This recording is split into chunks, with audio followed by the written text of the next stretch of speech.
Hello my dear friends. कैसे हैं आप लोग। मैं आशा करता हूँ आप लोग अच्छे होंगे। मैं भी एकदम फिट एंड फाइन। आज हम लोग फ्रिक्शन फोर्स का पार्ट 2 लेकर आए हैं। आज इस पर्टिकुलर वीडियो में हम new concept of friction force की बात करेंगे। In this particular video we will discuss some an important concept of friction force. तो चलिए हम इस वीडियो को स्टार्ट करते हैं। वीडियो को स्टार्ट करने से पहले मैं कुछ इसके जस्ट प्रीवियस वीडियो में मैंने आपको कुछ बताया था, उसके बारे में थोड़ा सा रीकैप करवाते हैं, ताकि आप आज जो पढ़ाएंगे हम आपको, जो बताएंगे, जो कॉन्सेप्ट बताएंगे, वो आपको काफ़ी अच्छे तरीके से समझ में आएगा। तो हमने इस जस्ट प्रीवियस वीडियो में आपको बताया था कि फ्रिक्शन दो तरह के होते हैं, एक स्टैटिक फ्रिक्शन और एक काइनेटिक फ्रिक्शन। हमने ये भी बताया था कि स्टैटिक फ्रिक्शन पिक्चर में कब आता है और काइनेटिक फ्रिक्शन पिक्चर में कब आता है। जब हम बॉडी पे फोर्स अप्लाई करते हैं, जब हम किसी बॉडी पे फोर्स अप्लाई करते हैं और उसके बावजूद भी अगर बॉडी रेस्ट पे होता है, तो उस टाइम जो फ्रिक्शन पिक्चर में आता है दैट इज स्टैटिक फ्रिक्शन। और जब हमारा बॉडी मोशन में आ जाता है, तब उस टाइम जो फ्रिक्शन फोर्स पिक्चर में आता है उसको बोलते हैं काइनेटिक फ्रिक्शन। तो बॉडी इज एट रेस्ट, अगर बॉडी रेस्ट पे है, फोर्स के एप्लीकेशन के बावजूद भी अगर बॉडी रेस्ट पे है, उस टाइम स्टैटिक फ्रिक्शन आएगा। और अगर बॉडी मोशन में आ जाए, फोर्स की वजह से, अप्लाइड फोर्स की वजह से अगर बॉडी मोशन में आ जाए, तो that is our kinetic friction. वो हमारा काइनेटिक फ्रिक्शन होता है। ठीक है। हमने कल बताया था, इसको जस्ट प्रीवियस वीडियो में मैंने आपको डायग्राम से समझाया था फ्रिक्शन फोर्स को। तो मैंने फिर से सेम डायग्राम लिया है, ताकि आपको काफ़ी बेहतर तरीके से आपको समझा पाए। तो हमने एक बॉडी लिया है, ये मास का बॉडी है। हमने इस ये मास के बॉडी पे पहली बार 1 न्यूटन का फोर्स लगाया। तो बॉडी उस टाइम क्या किस में था, रेस्ट में था। अगर बॉडी रेस्ट में है, तो आपको बताया था, मैंने आपको बताया था, जब हम इस बॉडी पे F1 फोर्स अप्लाई करेंगे, ये जो सरफेस है इस बॉडी पे, इस फोर्स के अपोजिट डायरेक्शन में एक फोर्स अप्लाइड करेगा, एक फोर्स एक्सर्ट करेगा, दैट इज फ्रिक्शन फोर्स। तो अगर ये बॉडी रेस्ट पे है, तो यहाँ पर क्या होता था, जो F1 की वैल्यू होगी, यहाँ पर जो F1 की वैल्यू होगी, that will be equal to the friction force. अगर ये कंडीशन यहाँ पर होगा, तभी ये बॉडी रेस्ट पे होगा, तभी ये बॉडी रेस्ट पे होगा। जितना फोर्स इधर लग रहा है उतना फोर्स इधर लग रहा है, तभी तो बॉडी रेस्ट पे होगा, तभी तो बॉडी रेस्ट में है। अगर अगर किसी एक डायरेक्शन में अगर फोर्स की वैल्यू बढ़ जाएगी, तो उसी डायरेक्शन में बॉडी मूव कर जाएगा। तो यहाँ पर जो F1 की जो वैल्यू है, ये किसके इक्वल है, फ्रिक्शन फोर्स के इक्वल है, इसलिए बॉडी रेस्ट पे है। तो इसको वो क्या बोलते थे, before limiting condition. Before limiting condition, इसको क्या बोलते हैं, before limiting condition. Before limiting condition. अब यहाँ पर सेम बॉडी है, सेम बॉडी पे सेकेंड टाइम, दूसरी बार मैंने क्या किया, 2 न्यूटन का फोर्स लगाया। इस टाइम भी बॉडी रेस्ट पे था, इस टाइम भी इस फोर्स की वैल्यू पर बॉडी रेस्ट में ही था। तो यानी इस फोर्स की वैल्यू पे भी बॉडी रेस्ट पे था। जिस फोर्स की वैल्यू पे जिस फोर्स की वैल्यू पे अब थोड़ा सा आप समझिएगा बात को। जब मैंने यहाँ इस सेकंड से दूसरी बार मैंने जब 2 न्यूटन का फोर्स लगाया, तो बॉडी रेस्ट पे था। जब मैंने तीसरी बार फोर्स लगा अप्लाई किया, 2.1 न्यूटन, बॉडी मोशन में आ गया। यानी इस फोर्स की वैल्यू पे, 2 न्यूटन के फोर्स पे body just start to move के कंडीशन में आया होगा, body just start to move के कंडीशन में आया होगा। तो हम इसको क्या बोलते थे, एट लिमिटिंग कंडीशन। इसको क्या बोलते थे, at limiting condition. At limiting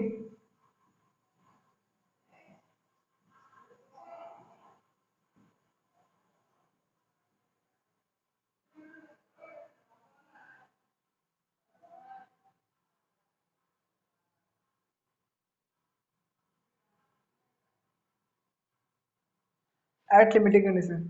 यहाँ पर बॉडी बिफोर लिमिटिंग कंडीशन है, यहाँ पर बॉडी एट लिमिटिंग कंडीशन है।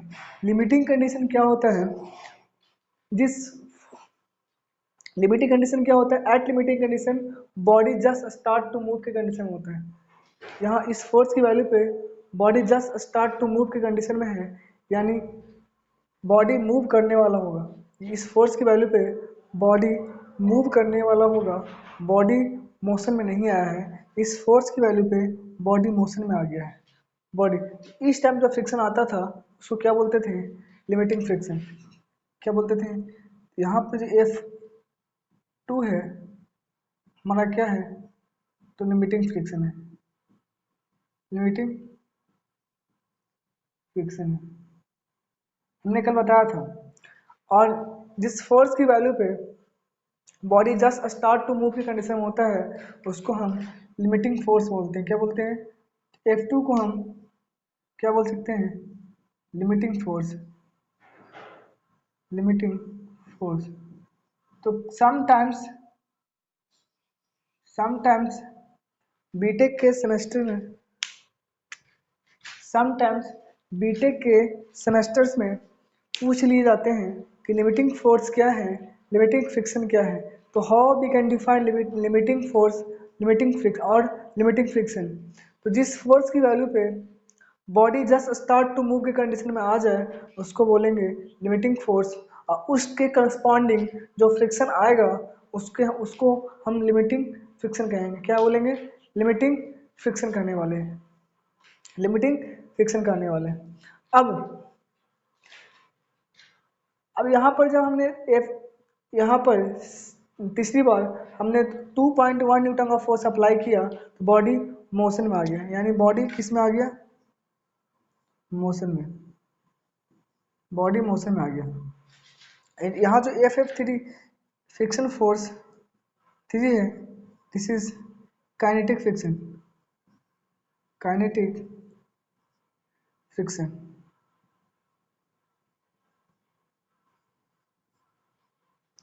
एक चीज को समझिएगा कि जब बॉडी मोशन में आ जाता है, जब बॉडी मोशन में आ जाता है तो काइनेटिक फ्रिक्शन की जो वैल्यू होती है वो कांस्टेंट हो जाता है। आप कितना भी फोर्स अप्लाई कर लीजिए, ये जो काइनेटिक फ्रिक्शन की जो वैल्यू होगी वो through out the motion of the body, throughout the motion of the body constant रहने वाला है।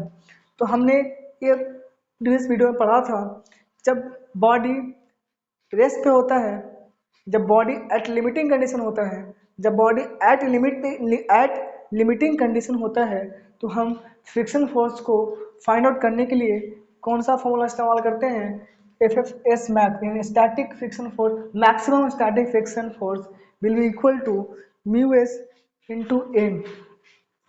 दिस इज एक कैसे आया था, तो law of dry friction, law of dry friction क्या था, जो हमारा फ्रिक्शन फोर्स होता है that is directly proportional to the normal reaction, that is normal reaction.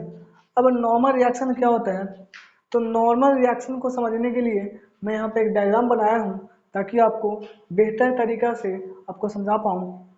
तो मैंने एम मास का बॉडी लिया है, इस बॉडी का खुद का वेट होगा दैट इज W, जो वर्टिकली डाउनवर्ड एक्ट कर रहा होगा बॉडी पे। इस बॉडी का खुद का वेट होगा दैट इज W, ये W वर्टिकली डाउनवर्ड एक्ट कर रहा होगा इस पर्टिकुलर मास के बॉडी पे। अब मैंने क्या किया, मैंने इस फिगर का FBD बनाया, फ्री बॉडी डायग्राम। मैंने आपको मैंने आपको फ्री बॉडी डायग्राम बनाना सिखाया है। आप प्लीज़ आप उस वीडियो को देख लें एक बार, कैसे हम फ्री बॉडी डायग्राम बनाते हैं, FBD की बनाते हैं। तो FBD में क्या करते हैं, हम सारे सपोर्ट्स को सेपरेट करते हैं, हम सारे सपोर्ट्स को सेपरेट करते हैं और एक्टिव फोर्सेस और रिएक्टिव फोर्सेस को हम रिप्रेजेंट करते हैं। तो अब यहाँ पर F फोर्स है अप्लाइड किया गया, this is F is applied force, FF is क्या है, फ्रिक्शन फोर्स। इस फोर्स की वजह से क्या आएगा, फ्रिक्शन फोर्स आएगा। W इक्वल टू क्या होगा, W equal to M into G। अब यहाँ पर हम बात करते हैं, ये जो बॉडी होगा इस सरफेस पे एक फोर्स अप्लाई करेगा और ये सरफेस भी इस बॉडी पे फोर्स अप्लाई करेगा, तो ये जो है this is our normal reaction and this is our normal reaction. तो नॉर्मल रिएक्शन जिसको हम एन से डिनोट करते हैं, normal reaction will be same, body चाहे स्टैटिक में हो या काइनेटिक में हो। स्टैटिक मीन्स रेस्ट में, काइनेटिक मीन्स मोशन। तो बॉडी चाहे रेस्ट कंडीशन में हो या मोशन के कंडीशन में हो, ये जो नॉर्मल रिएक्शन है एन है सेम होने वाला है। ठीक है, यानी बॉडी चाहे स्टैटिक में हो या काइनेटिक में हो, इस एन की वैल्यू क्या होने वाला है, सेम होने वाला है। एन बदलेगा नहीं, चाहे बॉडी रेस्ट में हो या काइनेटिक में हो। यहाँ general formula of friction force, अगर हम फ्रिक्शन फोर्स का जनरल फॉर्मूला की बात करें तो general formula of friction force क्या होता है, mu into N, where mu क्या है तो कोफिशिएंट ऑफ फ्रिक्शन और एन क्या है नॉर्मल रिएक्शन फोर्स। तो where mu is coefficient of friction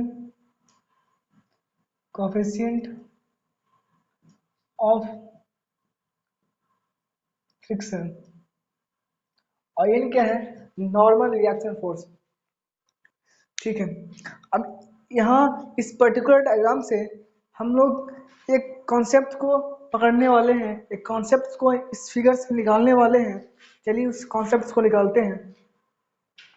इस F1 वैल्यू जब हमने 1 न्यूटन का फोर्स लगाया उस टाइम फ्रिक्शन फोर्स की वैल्यू कुछ होगा, जब हमने 2 न्यूटन का फोर्स लगाया उस टाइम फ्रिक्शन फोर्स की वैल्यू होगा।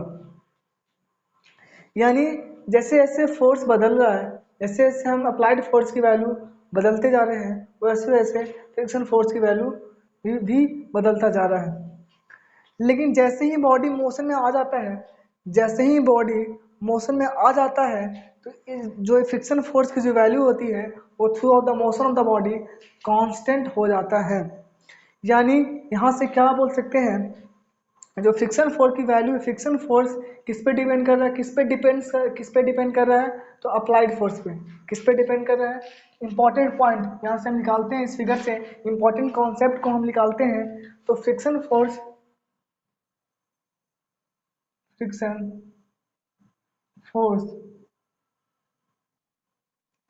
डिपेंड्स ऑन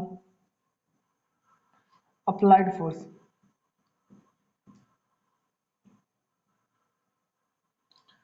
तो फ्रिक्शन फोर्स की जो वैल्यू होती है वो अप्लाइड फोर्स पे डिपेंड करता है।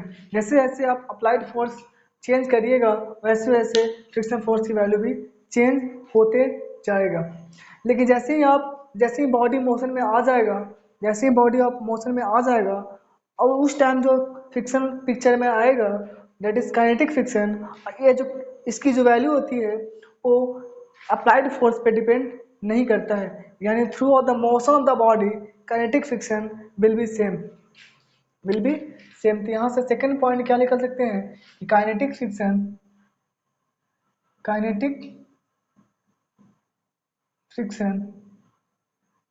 Friction does not depend on applied force।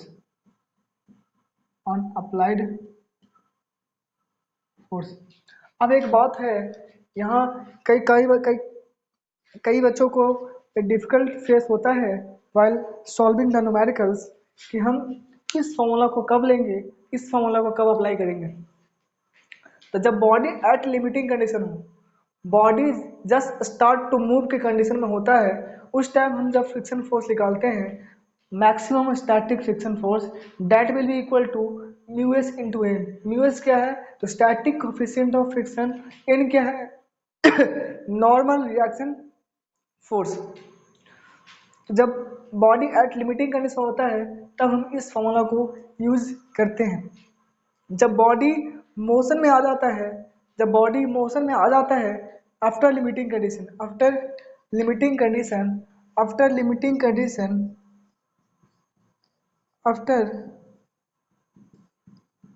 Limiting condition हम इस फॉर्मूला को यूज करते हैं for finding the friction force. Friction force की वैल्यू फाइंड आउट करने के लिए हम आफ्टर लिमिटिंग कंडीशन इस फॉर्मूला को यूज करते हैं। Kinetic friction force is equal to mu k into N. Mu का क्या है? Kinetic coefficient of friction. N क्या है? Normal reaction force. मैंने अभी अभी जस्ट बताया आपको कि नॉर्मल रिएक्शन फोर्स की वैल्यू जो होती है वो सेम होती है चाहे बॉडी स्टैटिक कंडीशन में हो या काइनेटिक कंडीशन में हो। इस चीज़ को आप बेहतर तरीक़ा से समझिए कि स्टैटिक कंडीशन बॉडी चाहे स्टैटिक कंडीशन में हो या काइनेटिक कंडीशन में हो, ये दोनों केसेस में नॉर्मल रिएक्शन फोर्स सेम होने वाला है। इस चीज़ को आप समझ रहे होंगे। जब बॉडी एट लिमिटिंग कंडीशन होगा तो हम इस फॉर्मूला को यूज़ करेंगे। जब बॉडी मोशन में आ जाएगा तब हम इस फॉर्मूला को यूज़ करेंगे। Before limiting condition body rest पे ही होगा। At limiting condition body rest पे ही होगा। After limiting condition body motion में आ जाएगा। लेकिन before body just start to move के कंडीशन में नहीं होगा। Before limiting condition body just start to move के कंडीशन में नहीं होगा। लेकिन at limiting condition body body just start to move के कंडीशन में होगा। And that is called static at limiting condition. और एट लिमिटिंग कंडीशन में हम इस फॉर्मूला को यूज करके हम बहुत ही आसान बहुत ही इस सिंपल वे में हम फ्रिक्शन फोर्स की वैल्यू फाइंड आउट करते हैं। अब हम थर्ड पॉइंट पर जाते हैं। थर्ड पॉइंट हम इस फिगर से निकालने की कोशिश करते हैं। पहला पॉइंट क्या है? तो friction force depends on applied force. जैसे जैसे अप्लाइड फोर्स आप चेंज करते जा रहे हो वैसे वैसे फ्रिक्शन फोर्स की वैल्यू चेंज होते जा रहा है। लेकिन एक पर्टिकुलर फोर्स देने के बाद जब बॉडी मोशन में आ जाता है तब उस समय जब बॉडी मोशन में आ जाता है उस टाइम जो फ्रिक्शन फोर्स पिक्चर में आता है दैट इज काइनेटिक फ्रिक्शन। और काइनेटिक फ्रिक्शन की value through out the motion of the body constant होने वाला है, कांस्टेंट होता है। तो यहाँ पर हम लिख सकते हैं equal to constant throughout the motion of the body throughout the motion of the body throughout the motion of the body। अब जब लिमिटिंग फोर्स के करस्पॉन्डिंग जो फ्रिक्शन आता है दैट इज लिमिटिंग फ्रिक्शन। और इस time इस figure में जो फ्रिक्शन आया है that is our kinetic friction. तो क्या ऐसा लिख सकते हैं? Limiting friction is always greater than kinetic friction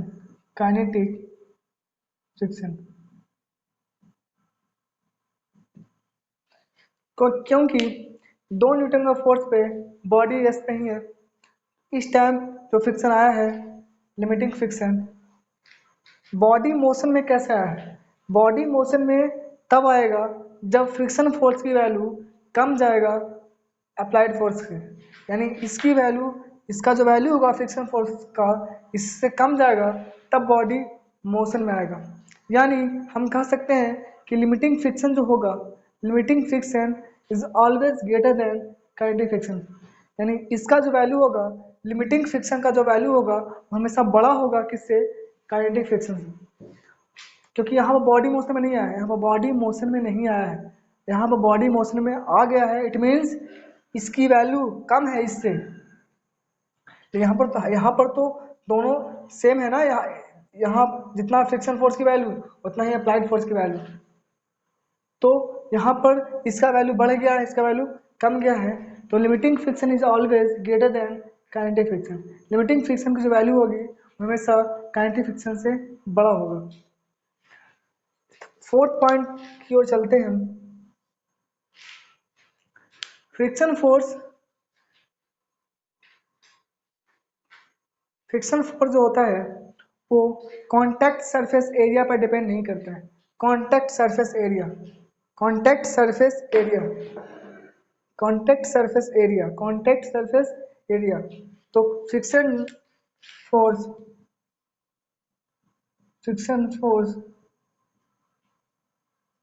does not depend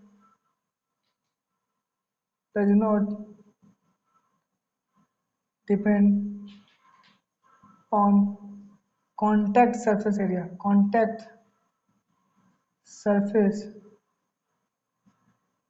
area, contact surface area पर डिपेंड नहीं करता है। it depends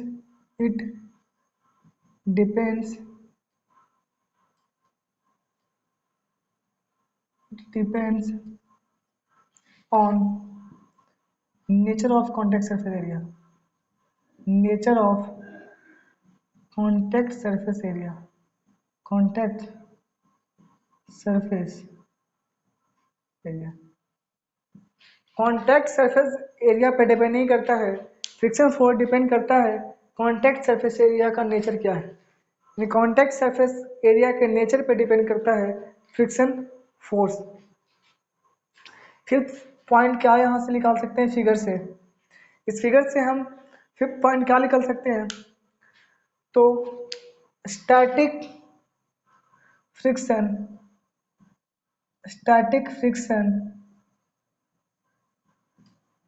is always greater than kinetic friction. Kinetic, ये दोनों कंडीशन में जो फ्रिक्शन आ रहा है दैट इज स्टैटिक फ्रिक्शन, और इस टाइम जो फ्रिक्शन आ रहा है दैट इज काइनेटिक फ्रिक्शन। तो जब रेस्ट पे बॉडी होता है तो स्टैटिक फ्रिक्शन आता है, तो स्टैटिक फ्रिक्शन की जो वैल्यू होती है वो काइनेटिक फ्रिक्शन से हमेशा बड़ा होता है। तो हमेशा याद रखिएगा स्टैटिक फ्रिक्शन की वैल्यू हमेशा काइनेटिक फ्रिक्शन की वैल्यू से बड़ा होगा। यहाँ से एक चीज़ निकाल सकते हैं, स्टैटिक फ्रिक्शन का वैल्यू क्या निकालें हम। स्टैटिक फ्रिक्शन की वैल्यू क्या है, μs इंटू एन लिख सकते हैं। इसके जगह ही लिख सकते हैं, यहाँ पर लिखते हैं, चलिए यहाँ पर समझते हैं। इस जगह हम लिख सकते हैं ये हमारा किसकी वैल्यू है, स्टैटिक फ्रिक्शन की वैल्यू है, is greater than kinetic friction की वैल्यू क्या है, म्यू के इंटू एन, अब एन से एन तो कैंसिल होगा, एन से एन कैंसिल हो जाएगा ना, एन से एन कैंसिल इसलिए होगा क्योंकि अभी बताया मैंने आपको अभी बताया कि नॉर्मल रिएक्शन फोर्स का जो वैल्यू होता है चाहे बॉडी स्टैटिक कंडीशन में हो या काइनेटिक कंडीशन में हो, दोनों कंडीशन में एन क्या होगा, सेम होगा। तो यहाँ से एन क्या हो जाएगा, एन कैंसल आउट हो जाएगा, तो यहाँ से क्या आएगा, mu S is greater than mu k, यानी स्टैटिक फ्रिक्शन तो काइनेटिक फ्रिक्शन से बड़ा होता ही है, साथ ही साथ static coefficient of friction is always greater than kinetic coefficient of friction. Static coefficient of friction is always greater than kinetic coefficient of friction. तो ये हमारा 6th पॉइंट है। तो basically these are the some important point regarding friction force. इसी को हम क्या कहते हैं, इसी को हम लॉ ऑफ फ्रिक्शन कहते हैं, लॉ ऑफ